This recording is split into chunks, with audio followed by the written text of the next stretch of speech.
बिस्मिल्लाहिर्रहमानिर्रहीम। अस्सलाम वालेकुम। साबिक वज़ीर आज़म इमरान खान के खिलाफ तमाम इंतकामी कार्रवाइयाँ नाकाम हुई हैं। अवाम के अंदर उनकी मकबूलियत मुसलसल बढ़ रही है और इसने ताकतवर हलकों और सियासी जमातों के लिए परेशानी पैदा कर दी है।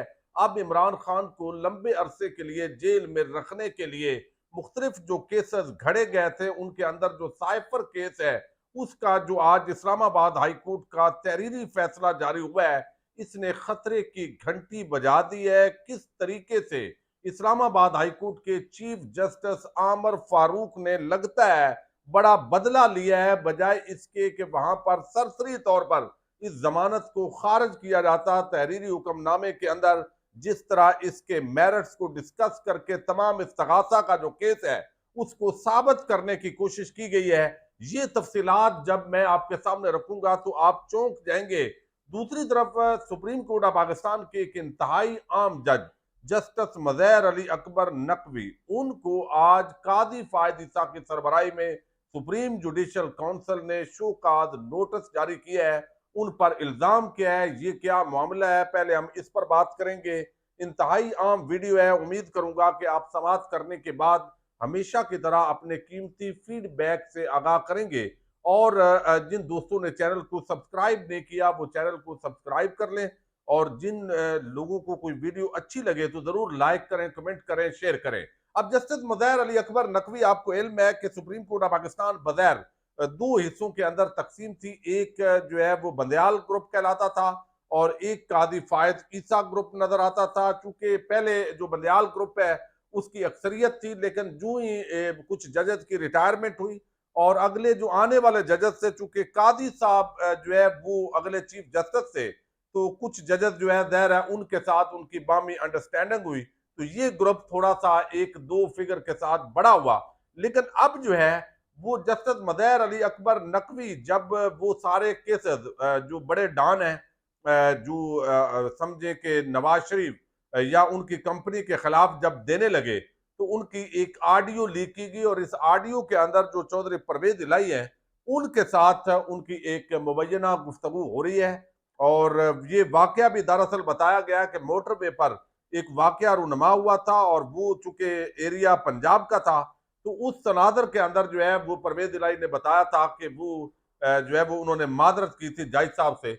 लेकिन इसको इस तरीके से मिलाया गया कि जैसे जो नकवी साहब है उन्होंने कोई बहुत बड़ी फेवर दी है और स्कैंडलाइज किया गया इनको। अब ये ज़ाहिर कादी फायद ईसा साहब की जो एहलिया है उनका भी वो मुकदमा बना, वो एहतसाब उनका नहीं हो सका, क्योंकि जिस तरीके से उनके साथ बगैर ऐसे लगता है कि जैसे मुबैना तौर पर यानी एक तासर है कि जैसे ये भी बगैर जो है वो आप बैरून मुल्क जायदादें जैसे नवाज शरीफ की फैमिलीज की है, इसी तरह कादी साहब की भी है। तो कादी साहब ने भी कोई उसकी मनी ट्रेल नहीं दी और ना ही नवाज शरीफ ने दी है। तो बहुत सारी ममासलत जो है इस वक्त जितनी भी रजीम पाकिस्तान के ऊपर मुसलत है, आप नीचे ट्रायल कोर्ट के जजेस ले लें जो इमरान खान के केसेस सुन रहे हैं, ऊपर इस्लामाबाद हाई कोर्ट का चीफ जस्टिस ले लें, उससे ऊपर सुप्रीम कोर्ट ऑफ पाकिस्तान का चीफ जस्टिस कादी फायद ईसा ले लें, फिर एस्टैब्लिशमेंट, नून लीग, फिर ये सारा जो एक बगैर एक पूरा पेज जो है वो आपको नजर आता है और उसके अंदर इमरान खान और तहरीक इंसाफ के हवाले से यकसा नीयत नजर आती है। तो सुप्रीम जुडिशल काउंसिल के अंदर किसी भी जज का चूंकि मामला जाना होता है, तो उसके अंदर आज बाज़ाब्ता तौर पर पाकिस्तान बार काउंसिल और कुछ दरखास्तें थी, उसकी बुनियाद पर जो है वो एक ऑनरेबल जज जस्टिस मज़हर नकवी साहब जो है उनको ये शोकाज नोटिस जारी किया गया है। 10 नवंबर तक उनका जवाब तलब किया गया है। ये पूरा जो है वो आज तफसील जारी कर दी गई है। सुप्रीम जुडिशल काउंसिल जो है उन्होंने बताया कि उनके खिलाफ एक शिकायत सामने आई है। अब देखिए, इलेक्शन पाकिस्तान का सबसे आम मामला है। उस इलेक्शन पर अगरचे अब अनाउंस हो रहा है कि 28 जनवरी को इलेक्शन होंगे, लेकिन इलेक्शन क्यों डिले हुए, कौन इसका जिम्मेदार है, किसने, यानी आइन जमहूरियत का चैंपियन बनने वाला चीफ जस्टिस कादी फायद ईसा, उसने उस पर कोई इधर उधर की नहीं की और लंबी तारीख डाल दी है। और इस तनाजर के अंदर लगता है कि जैसे यकसानियत के साथ मामला जो है वो आगे बढ़ाए जा रहे हैं। तो एक तो जस्टिस मज़हर अली अकबर नकवी जो है वो कादी ग्रुप के जो साफी हैं, उनका ये कहना है कि शायद उनको छुट्टी करवाने की कोशिश हो रही है और उनको काफी जो है ज़ाहिर है करैक्टर असैसिनेशन भी उनकी होगी। लेकिन आज जो सबसे बड़ी केस है, बड़ा केस है, और मैं समझता हूं कि आज जो चीफ जस्टिस है इस्लामाबाद हाई कोर्ट के, पहले आप देखिए कि इमरान खान के जो केसेस हैं, मुसलसल उनका इल्तवा, फिर उनके फैसले महफूज करके ऊपर बैठ जाना, फिर इमरान खान की तरफ से ये इतराज कि भाई तेरे अलावा भी 9 जज हैं इस्लामाबाद हाई कोर्ट में, उनके सामने भी कोई केस जाने दे। हर इमरान खान के केस पे तू जब भी डाल के बैठ जाता है, ऊपर बैठ जाते हो। तो ये कम अज कम कोई अगर बाइज्जत जज हो, उसके अंदर थोड़ी बहुत रत्ती हो, तो वो तो कहेगा कि भाई मैं आइन और कानून के मुताबिक फैसले करता हूं, तो ठीक है भाई, और बाकी जो जजेस हैं उनकी तरफ जाएं। लेकिन इमरान खान के हर केस के ऊपर ये जो चीफ जस्टिस हैं इस्लामाबाद हाई कोर्ट के, आमर फारूक साहब, मैं बिल्कुल उनकी तौहीन नहीं करना चाहता, ना मेरा ये इरादा है, लेकिन ये फैक्ट है, वो उस पर बैठ गए, वो बाद नहीं आए। और फिर उनकी जो हरकतें हैं वो बाकायदा नजर आ रही थी कि किस तरीके से जो नीचे ट्रायल कोर्ट का जज है और एक बामी बदैर जो आम आदमी है, उसको ये नजर आता है, कोई भी अंधा गूंगा बहरा तो नहीं होता, कोई बोलता नहीं है तो वो अलहदा मामला है, वो ऐसे लगता था कि जैसे एक अंडरस्टैंडिंग के साथ मामलात बढ़ रहे हैं, यानी पहले इंतजार करना है, अब ये साइफर की दरखास्त आप ले लें जमानत की, ये इंतजार किया गया और फिर फैसले को महफूज कर लिया, पहले तारीखें लंबी डाली। अब जब नीचे ट्रायल कोर्ट के अंदर मुकदमा शुरू हो गया, गवाह आज 5 गवाह जो है वो आज अडयाला जेल पहुंचे हैं, तो अब उसकी जमानत का फैसला सुना दिया है। तो अब जमानत खारिज करने का जो जवाब होता है, मैं अब लीगल लीगल जो टेक्निकलिटीज है उनकी तरफ नहीं जाता, उसके अंदर चूंकि एक कहा जाता है कि ये अभी चूंकि ट्रायल होगा, आगे गवाहियां होंगी, लंबे अरसे के लिए जो है वो ये इसके ट्रायल होना है, तो लिहाजा आप जमानत पर रिहा करने की ये एक बड़ी वजह होती है। मैं अब बताता हूं जो साइफर का मुकदमा है, इसके अंदर चूंकि जो ऑफिशियल सीक्रेट एक्ट लगाया गया है, इसकी कोई कानूनी आईनी हैसियत नहीं है। सदर कहता है मैंने इस पर दस्तखत ही नहीं किए, मुकदमा उसी पर चलाया जा रहा है। अच्छा, इसके साथ एक और मामला है, जब कोई जमानत का केस होता है तो उसके अंदर जज इतने लंबे तफसीली फैसले नहीं जारी करता, उसके अंदर 2-4 पॉइंट सरसरी डिस्कस करता है और उसके बाद वो फैसला जारी कर देता है। लेकिन chief justice Islamabad high court, उसने एक ऐसा तफसीली फैसला जारी कर दिया है कि जिसके बाद एक ऐसा मुकदमा जिसके अंदर एक मुलजम पर अगर जुर्म साबित करना है तो उसको उम्र कैद या सजाए मौत हो सकती है। अब उसके अंदर इतना तफसीली फैसला आज इस दरखास्त जमानत का जारी किया गया है, जमानत मुस्तरद करते हुए, कि जो ट्रायल कोर्ट वाला छोटा जज है वो आप समझिए कि वो तो अब इन्हीं फैक्ट पे बात करेगा, वो इसी तरीके से आगे चलेगा और वो इमरान खान को सजा सुनाएगा जो सख्त सजा होती है। लगता यह है कि शरीफ खानदान ने शायद ये भी कहा हो कि हमें एक मरतबा परवेज मुशर्रफ के दौर के अंदर जो है वो तियारा हाईजैकिंग की सजा हुई थी, सजाए मौत, और हम डील करके बाहर भाग गए थे, तो ये इनको भी एक दफा ये सजा जरूर होनी चाहिए इस तरह की। अब ये यहाँ पे आप इसके नताइज जरा ये मैं आपके सामने रख रहा हूँ। साइफर मुकदमा ऐसे लग रहा है जैसे ये ट्रायल कोर्ट का फैसला है और उन्होंने साबित करके तो सजा सुना दी है इमरान खान को। अब यहां जो है दूसरी तरफ इस्लामाबाद हाईकोर्ट के चीफ जस्टिस आमर फारूक ने 14 सफात पर मुश्तमिल यह तफसीली फैसला जारी किया है, जिसमें कहा गया है कि बादी नदर में मुकदमे में ऑफिशियल सीक्रेट एक्ट के सेक्शन 5 का इतलाक होता है। हाई कोर्ट 23 अक्टूबर के ऑफिशियल सीक्रेट एक्ट के अदालत के फैसले में मुदाखलत नहीं कर सकती। पहली बात तो यह है कि साइफर के अंदर जो कुछ लिखा गया उस पर बगैर अमल दरामद हुआ, इमरान खान की हुकूमत को हटाया गया, तहरीकी अदम एतमाद को कामयाब किया गया। अब वो कौन लोग थे जिनसे वो अमरीकी मुखातब था, उनको नहीं पकड़ा गया, उनको इन्वेस्टिगेट नहीं किया गया। मुल्क का वजीर आजम जो है वो ये नहीं करवा सका, उल्टा उसी पे वो मुकदमा बना दिया। साइफर की कॉपी गुम हो गई है भाई, भाई गुम हो गई है, तो क्या आपने शहबाज शरीफ को इन्वेस्टिगेशन के अंदर लाए? आप इन्वेस्टिगेट किया है?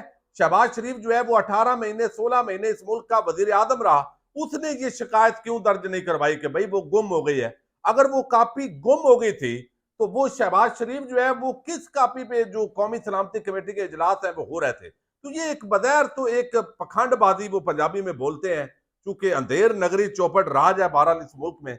अब यहां जो है फैसले के अंदर ये जस्टिस जो चीफ जस्टिस आमर फारूक लिखते हैं कि इस्तगासा का केस है कि वजारत खारजा ने साइफर को डी कोड करके प्राइम मिनिस्टर सेक्रेटरिएट को भिजवाया।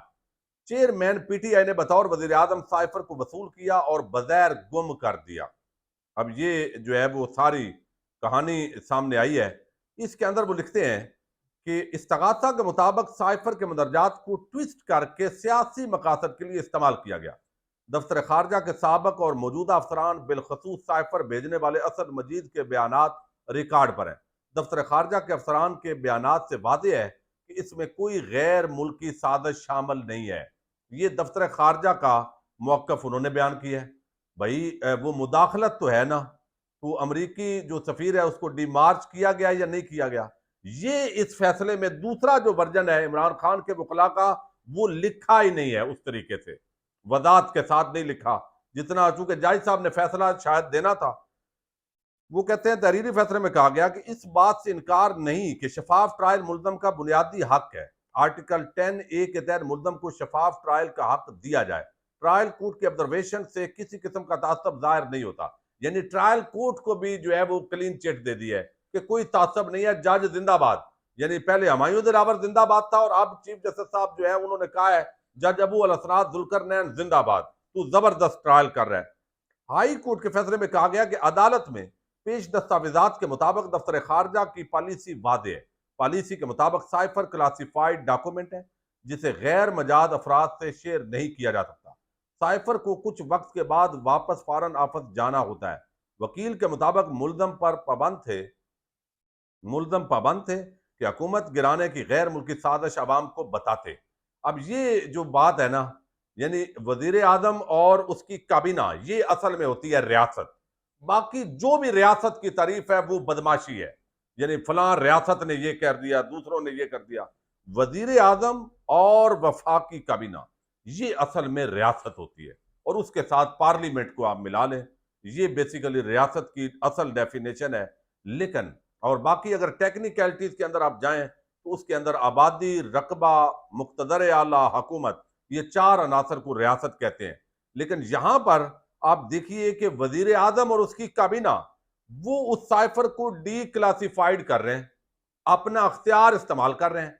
वजीर आजम के हल्फ में यह बात शामिल है कि भाई अगर वो मुल्की मफाद में चाहे तो अवाम के सामने मालूमात ला सकता है। इस जज ने उसका जिक्र नहीं किया।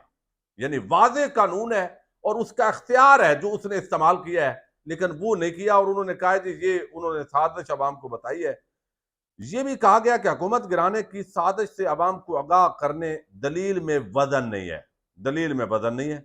चेयरमैन पीटीआई बतौर वज़ीर आज़म फ़राइज़ अंजाम देने के बजाय सियासी इज्तिमा से खिताब कर रहे थे। अच्छा, यानी अवाम को बताना भी जरूरी नहीं था, साजिशें होती रहती हैं। पीटीआई के आइन के आर्टिकल 248 के तहत इस्तिस्ना की दलील को मुस्तरद करते हुए कहा कि आइन का आर्टिकल 248 बतौर वज़ीर आज़म फ़राइज़ की अदायगी पर इस्तिस्ना से मुतल्लिक है। पिटीशनर का साइफर से मुतल्लिक सियासी इज्तिमा से खिताब बतौर वज़ीर आज़म अदा की जाने वाली जिम्मेदारियों में नहीं आता। तो ये सारे वो पॉइंट्स लिखे हैं जिनको बुनियाद बना के अब जो छोटा जज है, जैसे एतजाज हसन कहते हैं कि जब कोर कमांडर कॉन्फ्रेंस या फॉर्मेशन कमांडर्स की कॉन्फ्रेंस के अंदर जब कह दिया गया है कि ये मुदाखलत और इमरान खान ने और ये गलत किया, तो उसके बाद जो बाकी होंगे यानी 9 मई के वाकयात के अंदर जो कुछ कहा गया, तो ब्रिगेडियर नीचे जो अदालत में बैठा होगा कोर्ट मार्शल के लिए, तो वो कैसे अपने आर्मी चीफ के खिलाफ बात करेगा। ऐसे ही इधर जो chief justice Islamabad high court जिस तरीके से तफसीली फैसला एक एक चीज बयान कर रहे हैं इस मुकदमे के अंदर, तो नीचे जो जज अबू अल असनाद जुल्करनैन है वो तो फिर अपने चीफ जस्टिस के मुताबिक चलेगा। तो बगैर इतना जिन इत्तेफाक ना करना और वो पूरा यानी वो कहते हैं कि सब चीजें नजर आने के बावजूद भी मुअज़्ज़ज़ दो जजेस जो ये हैं इन्होंने शायद आंखें बंद की हैं। और मकसद ज़ाहिर है इस वक्त जो ओवरऑल सियासी टेम्परेचर है, उन्होंने तो आइन और कानून और अपना जो दिमाग है उसके मुताबिक ही फैसला दिया होगा। लेकिन ज़ाहिर है अब कोशिश ये है कि इमरान खान को चूंकि अगले इलेक्शन से बाहर करना है, नवाज शरीफ को पाकिस्तानी कौम पर जबरदस्ती मुसल्लत करना है, और ये पता नहीं कितने में सौदा हुआ है, किसका सौदा हुआ है। इमरान खान कोई लंदन की एग्रीमेंट की बात करते हैं।